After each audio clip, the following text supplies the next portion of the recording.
Hi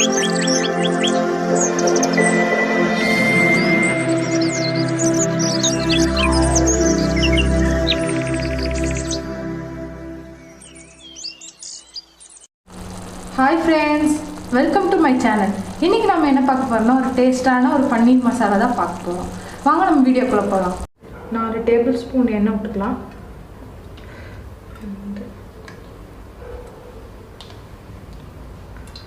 நீங்க எண்ணெய்க்கு பதிலா நெய், வெண்ணெய் இந்த மாதிரி கூட சேர்த்து செஞ்சுக்கலாம். டேஸ்டா இருக்கும். எண்ணெய் காஞ்சிருச்சு.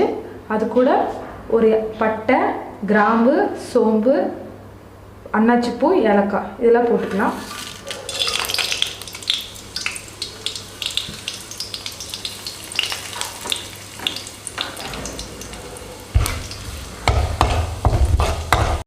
இது கூடவே பெரிய வெங்காயம் சின்ன சின்னதாக கட் பண்ணி வச்சுருக்கேன், அது போட்டுக்கலாம்.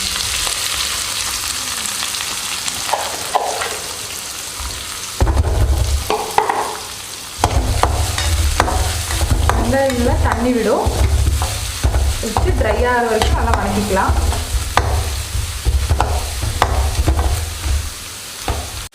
வெங்காயம் வேகிறதுக்கு கொஞ்சம் உப்பு போட்டுக்கிறேன்.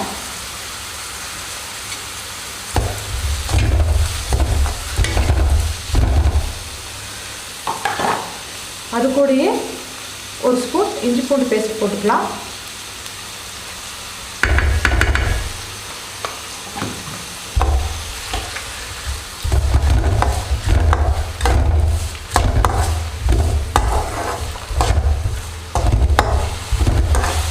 வெங்காயம் வந்துடுச்சு. இப்போ மசாலா சேர்த்துக்கலாம். 1/4 டீஸ்பூன் மஞ்சள்தூள், 1 டீஸ்பூன் கரம் மசாலா, 1 டீஸ்பூன் தனியாத்தூள், 2 டேபிள் ஸ்பூன் மிளகாய்த்தூள்.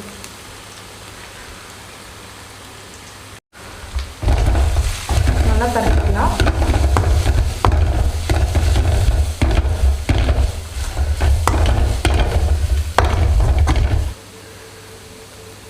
ஒரு மீடியம் சைஸ் தக்காளியை எடுத்து மிக்சியில் அடித்து எடுத்துருக்கேன்.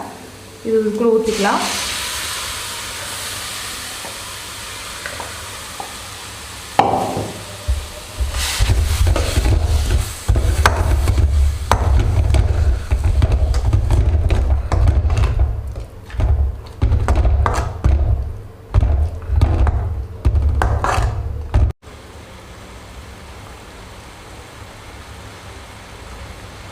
இது கூட 3 டீஸ்பூன் தயிர் ஊற்றிக்கலாம். தயிர் புளிப்பு கம்மியாக தான் இருக்கும், அதனால் நான் 3 எடுத்துருக்கேன். உங்கள் தயிர் புளிப்பாக இருந்தால் 2 ஸ்பூன் போதும். கொஞ்சமாக தண்ணி ஊற்றிக்கிறேன்.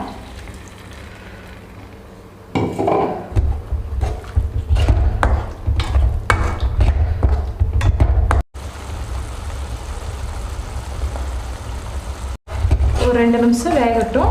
அதுக்கப்புறம் நம்ம பட்டாணி சேர்த்துக்கலாம். 2 நிமிஷம் ஆயிடுச்சு.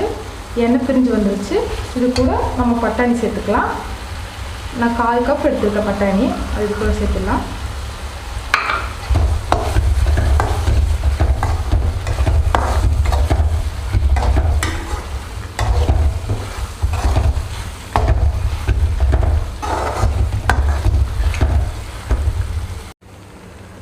இது கூடயே 200 கிராம் பன்னீர் எடுத்திருக்கேன், அதையும் இதுக்குள்ளே சேர்த்துக்கலாம்.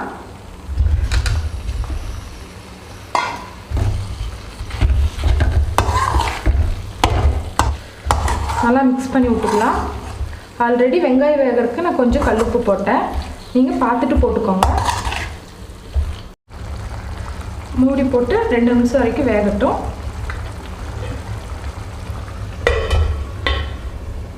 ரெடி ஆயிடுச்சான்னு பார்க்கலாம்.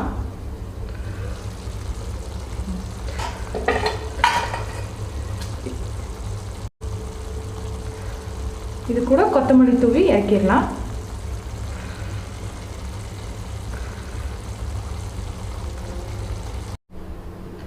நம்மளுக்கு அட்டகாசமான ஒரு பன்னீர் மசாலா ரெடி ஆயிடுச்சு. நீங்களும் ட்ரை பண்ணிவிட்டு எப்படி இருக்குன்னு கமெண்டில் சொல்லுங்கள். லைக் பண்ணுங்கள், ஷேர் பண்ணுங்கள், சப்ஸ்கிரைப் பண்ணுங்கள். தேங்க்யூ.